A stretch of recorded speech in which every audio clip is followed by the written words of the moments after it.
What's up, YouTube? I'm here to drop another video on the Note 7. And yes, I'm still rocking my Note 7, and I have not returned my Note 7 in. Don't plan on returning my Note 7 in because, like I said, I'm finna ride this all the way out. The second video was based on Samsung sitting there and dropping a new update to go ahead and cripple your Note 7 to only allow you to charge your phone up to 60%. So if you get this update on your phone for Note 7, do not accept the update. This goes for all 4 carriers, including the extra carrier here in Wisconsin, which is US Cellular, AT&T, Verizon, Sprint, as well as T-Mobile. Some cases the update has been forced through. Basically, when the update comes through, it basically cripples your phone. You can't charge your phone past 60%.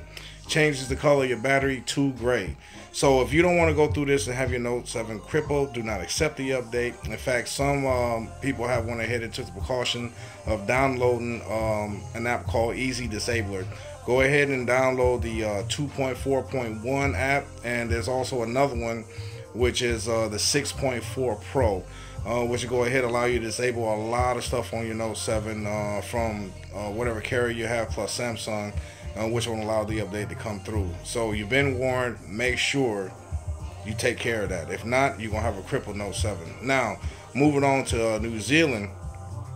New Zealand had called it the worst, even though their update has been forced through forcefully without their consent whatsoever, and called them while they were sleeping. Their phones have been subjected to a 60% charge only, and it's not over for New Zealand. New Zealand also is going through the point where I believe November 18th their phones will be completely cut off the network, period. So they won't be able to make phone calls in, they won't be able to make phone calls out, and they'll be completely disabled from your Wi-Fi. Also, make sure that your Wi-Fi is also turned off until you go ahead and do the safety precautions for your Note 7. In other words, it can get through that way as well. So this is a Note 7 owner. To the rest of you Note 7 owners out there, take care of your Note 7 and be ready, because we at war with Samsung and our carriers. Also, on top of that as well, part of a group called the Note 7 Rebels. If you're a Note 7 owner and you want to join a group that loves the Note 7, please feel free to come and join us. Like I said, once again, it's called Note 7 Rebels. We're about almost 1,000 strong, and we recently started a group about a month ago. Feel free to come and join us, conversate with us, tell us the problems you're having, how you feel. We also are doing a petition against Samsung for going ahead and doing these forceful updates to cripple our Note 7s down to 60% without giving us a better incentives besides a $100 credit and $25 credit if you don't decide to go ahead and go with Samsung, which to us is a bunch of BS. We believe Samsung should have did a lot better, and they're not taking time out to try to listen to us. We are the consumers. Even though the Note 8 is still expecting to go ahead and drop next year along with the S8, we need more than just the knowledge of that. We want more incentives, because we went through a lot between sitting there standing in line and doing replacements, as well as getting the Note 7 to turn around to have it recalled and then be completely ignored with a $100 credit or a $25 credit if you decide not to stick with Samsung. Now, on top of that, if you decide to go ahead and turn in your Note 7, just remember, if you decide to go ahead and go prompt with the S7 or the S7 Edge, it is in back order. So you will be waiting anywhere between a week to 2 weeks, unless they already did a restock where the S7 or S7 Edge is available for you to go ahead and retrieve. And as well, do not allow them to go ahead and screw you over. Once you return your Note 7 in, if you decide to go that route, make sure that all the money that was spent on your Note 7 is credited towards your new phone. If you already owned the S7 or S7 Edge previously, then that phone is pretty much already paid for, so you shouldn't have to be getting charged for anything. If they tell you that they're going to charge you for it, then I'm sorry. They're wrong, and they're trying to screw you. So don't allow them to screw you whatsoever. All right, you have a right. You are a consumer, and you also have rights that don't need to be violated no matter what position that you're in between this recall. Until this recall is completely done and over with and Samsung pulls a plug on the recall, all Note 7s are in danger and will be completely in danger until they feel that they retrieve majority of 95% of all Note 7s. Anything that left out there will be completely crippled and useless if you don't take the final steps to go ahead and protect your Note 7. there is 285,000 Note 7s still out there in the wild. So this means 80% of Note 7s have been returned back in to Samsung.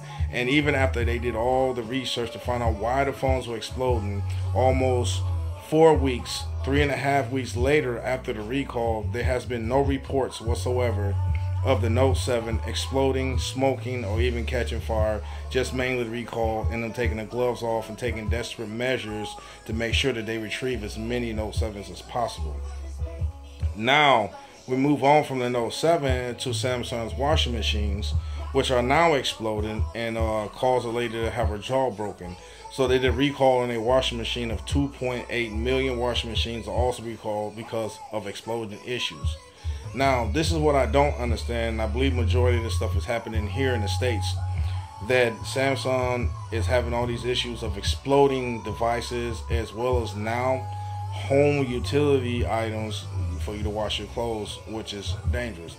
I don't know how much longer this is going to go on, or how much more damage Samsung is going to be taking, if there is something behind all this mischief that is going on with Samsung. I'm not going to lie to you. I'm going to tell you the truth.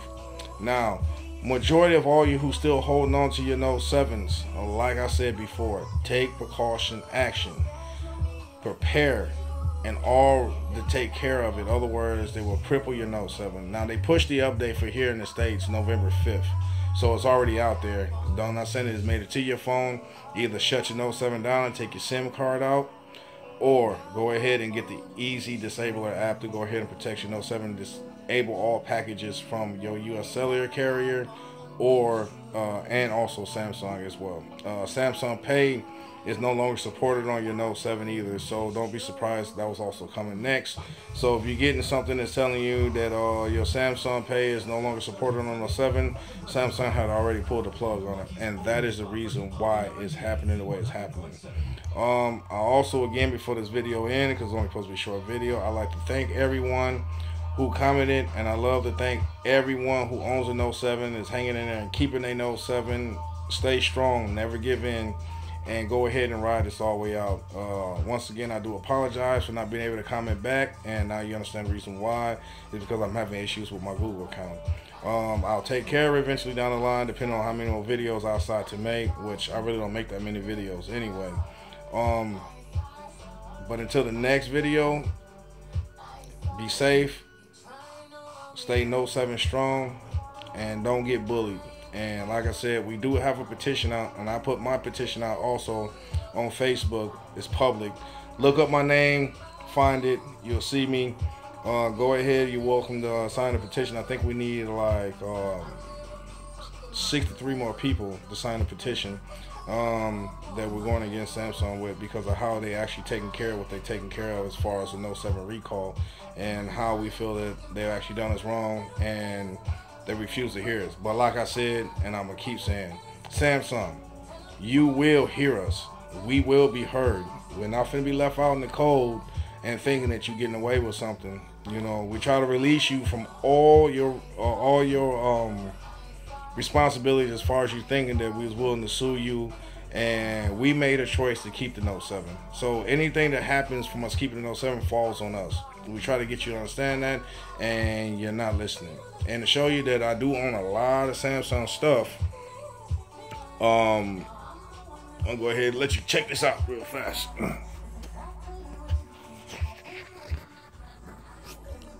As you can see, majority of all my stuff is Samsung, except for my LG earphones, but the watches, the phone, and of course my Note 7. And what I'm recording you from is my Note 5. I also have the S7 Edge as well, and of course I have me Samsung tablet. I love it. My remotes is for my stereo and my Blu-ray players. I got more remotes downstairs, my charging pad, and of course my Samsung Gear VRs, the ones that came out last year and the newest one, as well as the Solo watch, which I had another watch before that, but got rid of it, the Gear 2, and then the Figure one. I have 4 phones. The wife has the other phone, but what I'm using right now is my Note 5 to video record this off. But as you can see, yes, I still have my Note 7, and yes, it still works. Still works. It's just I wanted to rock the Note 5 for a little while, you know, to get a feel for it, and you know, just in case something does go wrong where they can completely cripple my Note 7, I'll still have it one way or the other. But my Note 7 still goes past 60%. Once it boots up, you can see for yourself that it goes past 60%, period. I just love this phone. I mean, you can't do nothing but love this phone. It's a monumental beast. Samsung really outdid themselves when they did this, and I know they're going to do better eventually down the line. Either way, but yeah, my 7 right here, my new 7, baby.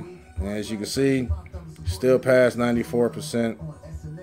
Still past 94%, so I didn't get the cripple at 60%. As you can see, it's still there, 94. And before I end this video,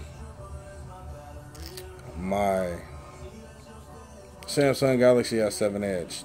And to be honest, if you really wanted to replace your Note 7, I'm not hearing anything about the V20, the Pixel, and definitely not no Apple 7 Plus at all, period. I ain't trying to hear none of that garbage at all, period. The Note 7 can't be replaced. It just can't. There's nothing replacing the Note 7 whatsoever. And I don't care what nobody says at all. The closest thing to come close to the Note 7 would be your S7 Edge. Your S7 Edge or S7 is the closest thing to a Note 7. A lot of people try to say that the Note 7 was nothing but the S7 Edge without a pen, and please. The Note 7 is in a league all by itself. It might have some of the same stuff, but trust me, the S7 is the S7, and the Note 7 is the Note 7. Period. So, I hope you enjoyed this video, and I hope I gave you as much information as I could on the video about what's going on with the Note 7. And once again, easy disabler 2.4.1, and I think it's 6.4 or 6.3 Pro. Make sure that your auto download for updating software is also turned off, and just take care of your Note 7. I mean, you feel like just shutting your Note 7 down until you can figure out something, go ahead and make sure you keep your Wi-Fi off as well, because they're sneaking in on people on the Note 7. So I feel sorry for a lot of the Note 7 owners that got their phone crippled, but they still hanging in there though. I'm still gonna ride out with my bad boy, and right now I'm enjoying my Note 5 because it's been a while since I touched it. So I've been rocking this as my daily driver for about 2 days now. But starting tomorrow, going back to my Note 7 because I miss using it and I miss the color every time I pull it out of my pocket. So until the next video, peace and much love to all Note owners, and be safe out there, YouTube world, because Samsung is definitely trying to come for us. Peace. This is LA. I'm out.